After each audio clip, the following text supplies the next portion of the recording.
Hello guys. इस video में हम देखने वाले हैं कि प्रॉमिस क्या होता है और प्रॉमिस इंटरनली वर्क कैसे करता है, उसकी लाइफ साइकिल क्या होती है और प्रॉमिस चेनिंग क्या होती है, इसकी ज़रूरत क्यों पड़ी। और इसके साथ साथ promise dot all settle, promise dot any, promise dot race, ये जो चार मेथड से, ये स्टैटिक मेथड से, इसको हम किस तरह से यूज़ कर सकते हैं हमारे प्रोग्राम को इफ़िशिएंट तरीके से लिखने के लिए। सबसे पहले देखते हैं कि प्रॉमिस होता क्या है। प्रॉमिस एक ऑब्जेक्ट है जो कि असिंक्रोनस फंक्शन के सक्सेस सक्सेस और फेलियर स्टेट को रिप्रेजेंट करता है। ठीक है? तो हम इसको कोड के थ्रू समझते हैं। तो उसके लिए हम क्या करते हैं कि एक ऐसा फंक्शन बनाते हैं जो कि असिंक्रोनस फंक्शन को मिमिक करे। जैसे असिंक्रोनस फंक्शन वो होते हैं यानी जो एपीआई कॉल या नेटवर्क कॉल या फाइल सिस्टम कॉल या तो सीपीयू इंटेंसिव टास्क, लेकिन अ, उस असिंक्रोनस फंक्शन को मिमिक करने के लिए हम एक फंक्शन बनाते हैं जिसका नाम है इस एलिजिबल। मतलब एक एलिजिबल फंक्शन बनाते हैं जो कि हमें प्रॉमिस के थ्रू ये बताएगा कि this person is eligible for vote और नॉट। ओके। सो इसके लिए हम लिखते हैं रिटर्न न्यू प्रॉमिस। देखिए, जैसा मैंने बताया था कि प्रॉमिस एक ऑब्जेक्ट है। जैसे ही हमने न्यू कीवर्ड के थ्रू एक ऑब्जेक्ट बनाया और उसके अंदर दो पैरामीटर लिए, रिजॉल्व एंड रिजेक्ट। ठीक है? और यहाँ पर एलिजिबल में हम एज को एज ए इनपुट लेंगे और यहाँ पे चेक करेंगे if age less than 18, then it means it is not eligible. हम क्या करेंगे, इस प्रॉमिस को रिजेक्ट करेंगे। Not eligible, not eligible for vote. Okay. और यहाँ पर यदि वो 18 greater than equal to 18 age होती है उसकी, तो हम बोलेंगे कि रिजॉल्व। बोलेंगे कि एलिजिबल फॉर वोट। ओके। अब इस फंक्शन को रिजॉल्व करेंगे, इस फंक्शन को कॉल करेंगे तो किस तरह से करेंगे, हम यहाँ पर लिखेंगे 10। और जब भी प्रॉमिस की दो स्टेट रिटर्न करता है, जैसे कि रिजॉल्व एंड रिजेक्ट। तो रिजॉल्व स्टेट मतलब प्रॉमिस, यदि ये फंक्शन प्रॉपर तरीके से रन हुआ तो इस रिजॉल्व वाले का आउटपुट जो है वो डॉट देन फंक्शन में आएगा। ओके। इसका हम रिजल्ट लिखते हैं यहाँ पर और इसको एरो फंक्शन के थ्रू प्रेजेंट करते हैं रिजल्ट। और जब भी ये रिजेक्ट होगा, मतलब इस फंक्शन में कोई एरर होगी, तो वो कैच ब्लॉक के अंदर कॉट होगा। Console dot log error, and यहाँ पर हम एरर को प्रिंट कर देंगे। ठीक है, इस तरह से। और इसको लिखेंगे सक्सेस के। अब मैं इसको यदि रन करूँगा, देखिए not eligible for vote because ये रिजेक्ट केस में गया। अब यहाँ पर मैं इसको लिख दूंगा 19। सो ये आएगा एलिजिबल फॉर वोट। सो इस तरह से हम प्रॉमिस को रिजॉल्व कर सकते हैं। ओके। यदि इस प्रॉमिस वाले ऑब्जेक्ट को मैं किसी वेरिएबल में असाइन करूँ और उसको प्रिंट करूँ, तो ये हमको प्रिंट में पेंडिंग स्टेट रिप्रेजेंट करेगा, पी। देखिए, क्योंकि उस टाइम तक ये रिजॉल्व नहीं हुआ है, क्योंकि ये असिंक्रोनस फंक्शन है तो इसको टाइम लगेगा रिजॉल्व होने के लिए। तो इस टाइम जब ये इसने इस फंक्शन ने जो रेफरेंस को यहाँ पर असाइन किया है, तो ये पेंडिंग स्टेट को रिप्रेजेंट करेगा। तो इनिशियली इसकी पेंडिंग स्टेट होती है, उसके बाद या तो रिजॉल्व होगा या तो रिजेक्ट होगा। जिस तरह से हमारे नॉर्मल लाइफ में भी होता है कि हम किसी के साथ प्रॉमिस करते हैं तो या तो वो प्रॉमिस पूरा करता है पर्सन, या तो प्रॉमिस को पूरा नहीं करता है। In the same way JavaScript में प्रोमिसेस होते हैं। सेकंड हम देखते हैं कि प्रॉमिस चेनिंग क्या होती है और इसकी ज़रूरत क्यों पड़ी। तो सबसे पहले, अब प्रॉमिस चेनिंग के लिए हमें सबसे पहले समझना पड़ेगा कि कॉलबैक हेल क्या है। तो प्रॉमिस जो आया है वो स्पेशली कॉलबैक हेल की प्रॉब्लम को दूर करने के लिए आया है, और प्रॉमिस चेन के थ्रू कॉलबैक हेल की प्रॉब्लम को हम दूर कर सकते हैं। तो सबसे पहले हम क्या करेंगे कि फाइल ऑपरेशंस करेंगे यूजिंग कॉलबैक फंक्शन, और उसके अंदर जो कॉलबैक हेल आएगा उसके थ्रू हम समझ सकते हैं कि उसमें क्या प्रॉब्लम आ सकती है। तो उसके लिए क्या करेंगे, हम एफ एस डॉट स्टेट, सबसे पहले हम चेक करेंगे कि फाइल अवेलेबल है या नहीं। तो हम यहाँ पर कॉल बैक हेल को समझ रहे हैं। तो स्टेट एक फंक्शन होता है और उसमें हम फाइल नेम को डालेंगे और उसमें चेक करेंगे कि फाइल अवेलेबल है या नहीं। यहाँ पे चेक करेंगे इफ़ एरर नहीं होती है, इसको ऐसा कर लेंगे, इसको इफ़ कंडीशन में चेक करेंगे रिजल्ट डॉट इस फाइल, यदि इस फाइल है तो इसको रीड करें, fs डॉट रीड फाइल। अब फाइल को हम असिंक्रोनस रीड कर रहे हैं तो फाइल का नाम एंड इसका इनकोडिंग UTF-8 इनकोडिंग से इसको रीड कर रहे हैं और इसमें कॉल बैक फंक्शन का यूज़ कर रहे हैं। ओके, सो यदि फाइल के अंदर कुछ एरर होंगी तो एरर वो प्रिंट कर देंगे, कंसोल डॉट लॉग और console dot error, error while reading file and what is the error we have to print। And यहाँ पर हम जो कंसोल डॉट लॉग है उस डेटा को प्रिंट कर देंगे फाइल के। तो note promise chain dot JS करे, देखिए जो फाइल का डेटा है id डॉट txt में जो भी डेटा है वो यहाँ पर प्रिंट हो चुका है। सो अब कॉल बैक हेल वो होता है, जैसे देखिए हमने पहले एक एफ एस इस डॉट स्टेट फंक्शन को यूज़ किया और उसके अंदर उसका कॉल बैक को रिजॉल्व किया और उसके कॉल बैक के रिजल्ट के बेस पर हम आगे ऑपरेशंस को कर रहे हैं। सो यहाँ पर अभी दो ऑपरेशन है और इन द सेम वे यदि हमें ऐसा करना पड़े कि ये जो फाइल का डेटा है इस डेटा को हमको किसी सर्वर पर कॉल करना है तो हम एक फंक्शन लिख सकते हैं राइट टू सर्वर। ओके, और इस डेटा को हम पास करा सकते हैं और ये फिर से हमको कॉल बैक रिटर्न करेगा। तो यदि हमने इस तरह से फंक्शंस लिखते गए नेस्टेडली कि एक कॉल बैक फिर उसके अंदर दूसरा कॉल बैक फिर इसके अंदर तीसरा कॉल बैक, सो ये जो कोड है ये रीडेबल नहीं होगा और ये एक्सटेंडेबल नहीं होगा। तो इस कोड को हम ज़्यादा एक्सटेंड भी नहीं कर सकते और ये अ, इस कोड को प्रॉपर तरीके से हम मेंटेन भी नहीं कर सकते। तो इस सिचुएशन को ही कॉल बैक हेल बोलते हैं। देखिए यहाँ पर क्या हो रहा है, एक नेस्टेड तरीके से ये अंदर की ओर जा रहा है। अब कुछ भी रिक्वायरमेंट आ सकती है आगे चलकर कि इस कोड को इस डेटा को यहाँ पर ऐसा करना है। तो ये जो है एक कॉलबैक हेल की प्रॉब्लम है। तो प्रॉमिस के थ्रू हम इसको इजीली कॉलबैक हेल की प्रॉब्लम को दूर कर सकते हैं प्रॉमिस चेनिंग की थ्रू। तो उसको कैसा करेंगे, इस सेम ऑपरेशन को हम क्या करेंगे कि प्रॉमिस में लिखने की कोशिश करेंगे। तो उसके लिए हम क्या करेंगे कि अलग अलग फंक्शन बनाएंगे मॉड्यूलराइज। पहले तो चेक करेंगे कि ये फंक्शन इस फाइल है या नहीं। तो उसके लिए हम फाइल नेम को एक्सेप्ट करेंगे और ये फंक्शन क्या करेंगे एफएस हम और एफएस के प्रॉमिस मॉड्यूल को यूज़ करेंगे, एफएस डॉट स्टेट ये फाइल नेम को लेगा और यहाँ से रिटर्न कर देंगे हम। ओके, यहाँ से और दूसरा फंक्शन बनाएंगे read file read data read file data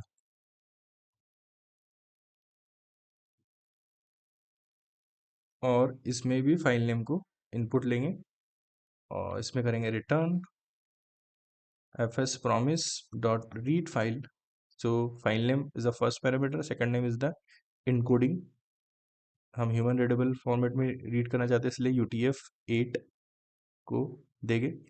और अब क्या करेंगे यहाँ पर इस फाइल एक प्रॉमिस रिटर्न कर रही है तो हमें फाइल नेम पास करना पड़ेगा यहाँ से। ओके, और इस प्रॉमिस को हमको रिजॉल्व करना पड़ेगा। तो जैसे हमने इसको रिजॉल्व किया तो यहाँ पर आ गया रिजल्ट। ओके, और इस रिजल्ट में आएगा कि रिजल्ट डॉट इस फाइल मतलब वो है कि नहीं। यदि ये फाइल है तो हम क्या करें, डेटा को रीड करें।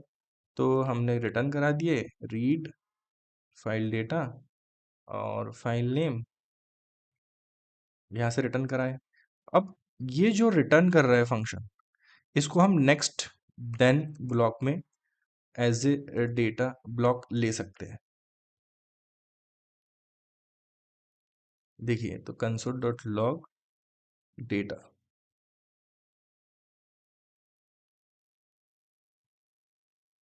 Promise see file data. Okay, अब इसको प्रिंट करें। देखिए यहाँ पर प्रॉमिसिफाइड डेटा। सो इसके अंदर क्या हुआ, हम नेस्टेडली नहीं जा रहे हैं, हम जा रहे हैं पैरेलली। तो इसके अंदर ये कोड रीडेबल हो गया। देखिए हमने मॉड्यूलराइज कोड को मॉड्यूलराइज कर दिया कि यहाँ पर एक फंक्शन अलग तरीके से अपना वर्क कर रहा है, ये रीड फाइल डेटा वाला अलग तरीके से वर्क कर रहा है, ये जस्ट प्रॉमिस को रिटर्न कर रहा है। और यहाँ पर हम क्या कर रहे हैं, चेन बनाकर इस प्रॉमिस को रिजॉल्व कर रहे हैं। और लास्ट में यदि इस फंक्शन में कोई भी फंक्शन एरर रिटर्न करेगा तो वो इस लास्ट वाले कैच ब्लॉक के अंदर कॉट हो जाएगी। ये देखिए, तो ये प्रॉपर तरीके से वर्क हो गया। अब इसके अलावा यदि हमको जैसा कि कोड को एक्सटेंड करना है और कोड को बढ़ाना है, जैसे हमारा फंक्शन था write write data to server. तो यहाँ पे हम क्या कर सकते हैं, डेटा को ले सकते हैं और यहाँ पर हम कुछ इस तरह से अभी डमी लिखेंगे कि promise डॉट रिजॉल्व और सक्सेस। यहाँ पर डमी रिटर्न करा रहे हैं प्रॉमिस को। यहाँ पर ऑटोमेटिकली हम क्या कर सकते हैं कि यहाँ से फंक्शन को कॉल करेंगे कि राइट डेटा, सॉरी इसको रिटर्न करेंगे यहाँ से, return write data to server. अब ये जो डेटा है यहाँ पे पास कर दो और इस फंक्शन का जो रिजॉल्व है डॉट देन फंक्शन हम यहाँ लिख सकते हैं, रिस्पॉन्स इस तरह से console dot log and response. देखिए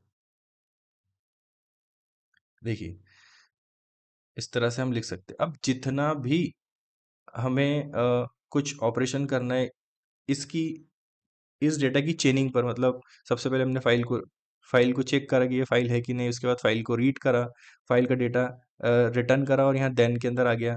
फिर ये डेटा को हमको क्या करना है, सर्वर के ऊपर राइट करना है, तो सर्वर के ऊपर कॉल करना है। तो यहाँ से हमने एक फंक्शन लिखा है सर्वर कॉल के लिए, मतलब अभी कॉल नहीं जा रहा है लेकिन रियल टाइम पर ऐसा हो सकता है। तो सर्वर के लिए कॉल लिखा, उसका जो उसका जो प्रॉमिस कॉल होगा वो यहाँ पर देन में रिजॉल्व हो रहा है कि उसके अंदर सर्वर में डेटा रीड करते टाइम कोई सक्सेस हुआ या एरर हुआ।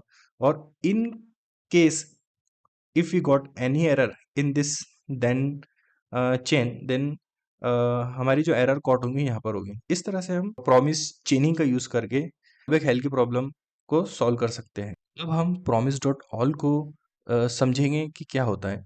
सो देखिए यहाँ पर मैंने एक कोड लिखा है जिसमें ये एपीआई कॉल कर रहा है, फेच डेटा एपीआई कॉल कर रहा है जो आईडी को रिसीव करता है। और एक ये यूआरएल है fake store API dot com slash product slash one slash to, इस तरह से एपीआई कॉल करेगा आईडी को अपेंड करके और इसके डेटा को रिटर्न करेगा। अब ये promise डॉट ऑल एक स्टैटिक फंक्शन है, ओके, जो कि एरे को एक्सेप्ट करता है और उस एरे के अंदर जो आइटम्स होना चाहिए वो प्रोमिसिफाई होना चाहिए। प्रोमिसिफाई होने का मतलब ये है कि वो जो फंक्शन है ये प्रॉमिस रिटर्न करना चाहिए, otherwise it will not work. So ये एरे और जैसे ही ये क्या करेगा, जितने हम आइटम्स देंगे प्रोमिसिफाई आइटम इस एरे के अंदर, ये सभी को पैरेलल कॉल करेगा। और सभी को पैरेलल कॉल करने के बाद सभी का डेटा आने के बाद ये देन ब्लॉक में इसका कंट्रोल आएगा। यदि ये सभी फंक्शन ये सभी प्रॉमिस फंक्शन प्रॉपर एग्जीक्यूट हो गए, मतलब इसके अंदर ये सक्सेस केस यानी सभी के सभी एग्जीक्यूट प्रॉपर हो गए दोनों फंक्शन, तो ये देन ब्लॉक में आएगा। यदि इन फंक्शन में से इन दोनों फंक्शन में से एक भी फंक्शन में एरर आती है, सपोज ये फंक्शन प्रॉपर एग्जीक्यूट हो गया, इसका रिजल्ट आ गया होगा और इस फंक्शन के अंदर कुछ एरर आ गई सर्वर की तरफ से कुछ, तो उस केस में ये पूरा की पूरा कंट्रोल कैच ब्लॉक में चले जाएगा। मतलब promise डॉट ऑल का मतलब ये होता है कि इट विल एग्जीक्यूट ऑल और it will execute nothing. Okay, so यहाँ पर मैं इसको रन करके बताता हूँ कि इसको क्या होगा। Note promise dot index, sorry यहाँ पर हमको फंक्शन का नेम चेंज करना है, क्लियर promise डॉट ऑल। देखिए यहाँ पर ID2, यहाँ पर जो डाले हमने ID2 का डेटा आ गया यहाँ पर जेसन फॉर्मेट में, यहाँ पर ID1 का डेटा आया।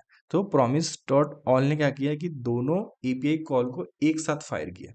तो हमें मोस्ट ऑफ द टाइम यहाँ ये रियल टाइम सिनेरियो में ज़रूरत पड़ती है कि सपोज हमारा डैशबोर्ड है, उसके अंदर 5 एपीआई एक साथ कॉल हो रही है, तो हमें उस टाइम पर प्रॉमिस डॉट ऑल का यूज करके पांचों एपीआई को एक साथ कॉल कर सकते हैं।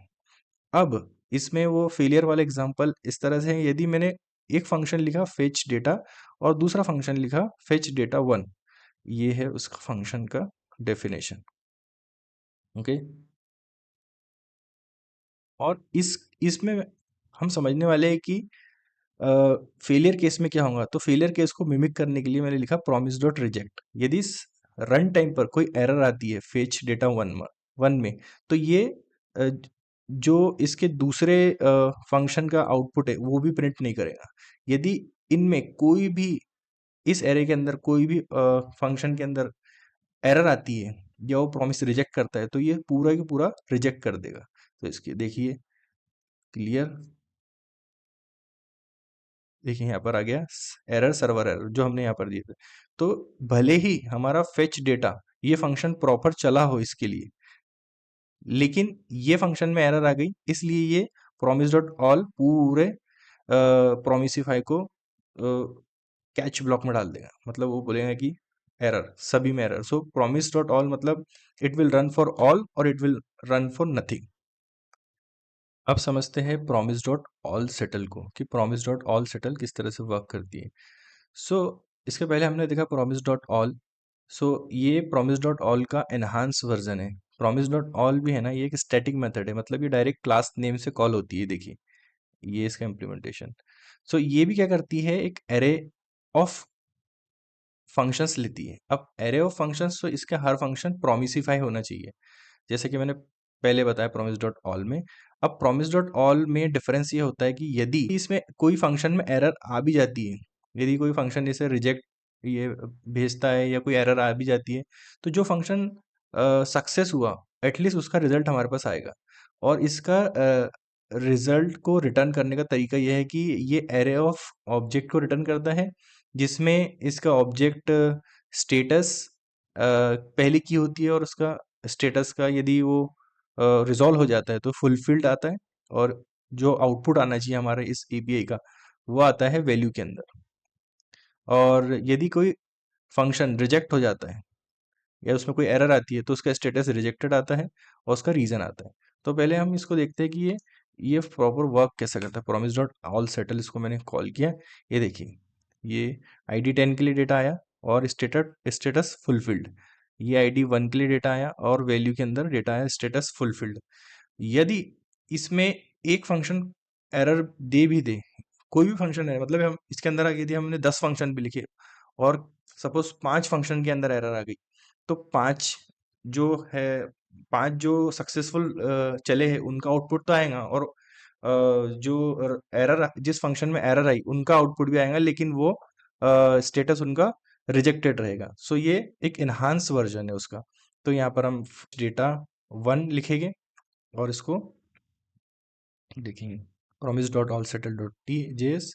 ये देखिए ये पहला ऑब्जेक्ट जो आया वो फुलफिल्ड, क्योंकि ये फंक्शन प्रॉपर रिजॉल्व हो गया, और दूसरा फंक्शन ये एरर को रिटर्न कर रहा है, इसलिए यहाँ पर ये स्टेटस इसका रिजेक्टेड आया और रीजन यहाँ पर आ गया। तो इस तरह से हम promise डॉट ऑल सेटल्ड का यूज कर सकते हैं।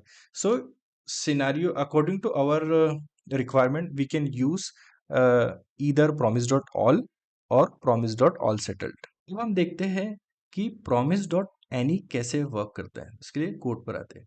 सो देखिए promise डॉट एनी ये भी एक स्टैटिक मेथड है, जो कि एरे ऑफ प्रोमिसिफाई फंक्शन को एक्सेप्ट करती है। देखिए promise वन हमारा एक ऐसा फंक्शन है जो प्रॉमिस को रिटर्न कर रहा है, promise टू भी प्रॉमिस को रिटर्न कर रहा है, promise थ्री भी प्रॉमिस को रिटर्न कर रहा है। सो promise डॉट एनी फंक्शन क्या करता है, इन फंक्शंस में वो सभी को सभी फंक्शंस को कॉल करेगा, और जो फंक्शंस पहले रिजॉल्व हो जाएगा, जो फंक्शन पहले रिजॉल्व हो जाएगा, मतलब जो फंक्शन पहले आउटपुट दे देगा, उस फंक्शन को वो रिजॉल्व करके देन ब्लॉक में लेके आ जाएगा।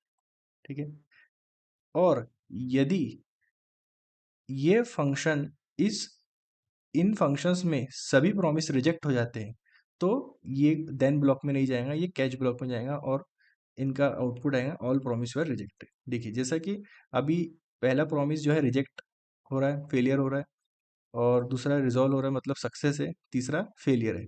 सो सबसे पहले ये प्रॉमिस वन को रिजॉल्व करने की कोशिश करेगा, देखेंगे कि ये फेल हो रहा है, फिर टू को रिजॉल्व करने की कोशिश करेगा, देखेंगे ये सक्सेस है। तो जैसे ही ये सक्सेस को देखेगा वो आउटपुट को रिटर्न कर देगा। तो यहाँ पर अभी हमारा आउटपुट प्रॉमिस टू रिजॉल्व आना चाहिए। सो इसको हम यदि रन करें, प्रॉमिस एंड जेएस, देखिए फर्स्ट प्रॉमिस रिजॉल्व, तो पहला जो भी प्रॉमिस रिजॉल्व होगा उसको रिटर्न कर देगा और देन ब्लॉक के अंदर लेके आ जाएगा। देखिए जिस तरह से फर्स्ट प्रॉमिस रिजॉल्व, तो ये प्रॉमिस टू रिजॉल्व आ गया। अगर मैं यहाँ पर इसको रिजेक्ट की जगह रिजॉल्व लिख देता हूँ तो प्रॉमिस वन रिजॉल्व आना चाहिए। देखिए ये आ गया। यदि मेरे जितने मैंने फंक्शन दिया, promise one, promise two, promise three, सभी के सभी रिजेक्ट होते हैं, तो ये कैच ब्लॉक में चले जाएगा और एक मैसेज देगा कि all promise were rejected. So that's it. Now we will see promise.raise, how it is working and how it internally works. So let's get started with code. So promise.raise ये भी एक स्टैटिक फंक्शन है, मतलब direct class name से ये resolve हो जाता है, और ये भी एरे ऑफ promisify फंक्शन को लेते हैं, जैसा हमने प्रीवियस एग्जांपल्स में देखा। बट promise.raise में इतना डिफरेंस है बस कि ये जो भी फंक्शन पहले एग्जीक्यूट हो जाएगा उसका रिस्पॉन्स ये रिजॉल्व कर देगा, उसका रिस्पॉन्स देन ब्लॉक में आ जाएगा। जो भी फंक्शन पहले रिजॉल्व हो, जैसे हमने प्रॉमिस, ये प्रॉमिस टू है, देखिए ये रिजॉल्व होने के लिए प्रॉमिस, पहले फंक्शन प्रॉमिस वन रिजॉल्व हो रहा है, तो उसके लिए हम देख सकते हैं कि clear node promise three rejected. Because ये क्या कर रहा है कि ये टाइमिंग के हिसाब से देख रहा है, मतलब जिसका आउटपुट्स पहले आ गया वो टाइम के हिसाब से, ये 0 मिली सेकंड है तो ये 0 मिली सेकंड में रिजेक्ट हो गया, तो इसने रिजॉल्व कर दिया। तो ये जैसे ही रिजॉल्व कर दिखा कि रिजेक्ट है, तो ये कैच ब्लॉक के अंदर चलेगा। अब यदि मैं यहाँ पर इसको टाइमिंग को बढ़ा दूँ, तो अभी हमारा प्रॉमिस टू रिजॉल्व होना चाहिए, क्योंकि ये रेस कंडीशन के हिसाब से वर्क करता है। तो जितने भी हम फंक्शंस पास करते हैं, इन सब में जिसका मिनिमम टाइम के अंदर आउटपुट देगा वो फंक्शन पहले रिजॉल्व हो जाएगा और देन ब्लॉक में आ जाएगा। सो प्रॉमिस डॉट रेज, मतलब इस तरह से हमें कभी कभी रियल टाइम पे ज़रूरत पड़ती है कि हम मल्टीपल एपीआईज कॉल करते हैं और जिसका रिस्पॉन्स सबसे पहले आ जाता है, हम उसी को उसी को कहीं पर यूआई पर या कहीं पर शो करना पड़ता है। So in that case, we can use promise dot raise function. So in this video, that's it, guys. We have learned in this video what is promise and how it internally works. What is why they introduce promise, and how we have resolved pro callback hell, and with the help of promise, how promise chaining, how we resolve callback hell. After that we saw promise dot all, promise dot all settle, promise dot any, promise dot raise. So if you have any question, any concern, please let me know in the comment section. Thank you, guys.